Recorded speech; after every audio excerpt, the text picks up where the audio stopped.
Troisième et dernier référendum sous haute surveillance hier en Nouvelle-Calédonie. Pour l'occasion, 2000 gendarmes étaient déployés partout sur le territoire, comme dimanche matin au rond-point de Saint-Michel. Le premier objectif, c'est d'assurer bien sûr la visibilité des forces de l'ordre, donc rassurer la population. Le deuxième objectif, c'est assurer la viabilité des axes, donc la liberté de circulation. Le troisième objectif, c'est d'assurer une autre liberté fondamentale qui est la liberté de vote. Sur ce contrôle, on va en profiter bien sûr pour faire appliquer les arrêtés d'interdiction qui ont été pris par le haut-commissaire, notamment les arrêtés d'interdiction de transport d'armes, de transport d'artifices et de transport de carburant. Un travail de terrain visible le jour du référendum, mais qui avait en coulisses commencé bien plus tôt.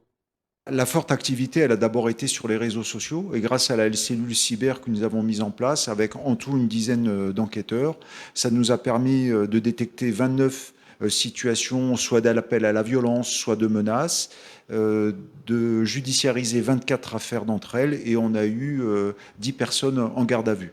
Deux faits significatifs d'ailleurs sur les réseaux sociaux, un appel à la destruction des urnes, la personne est actuellement encore en garde à vue, et puis un appel aussi à faire des attentats avec des explosifs. C'était pas non plus un niveau de terrorisme, mais c'est quand même un appel à la destruction, et la personne est en train d'être interpellée.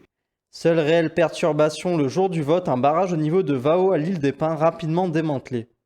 La gendarmerie nationale indique cependant que les bureaux de vote de l'île ont toujours été accessibles.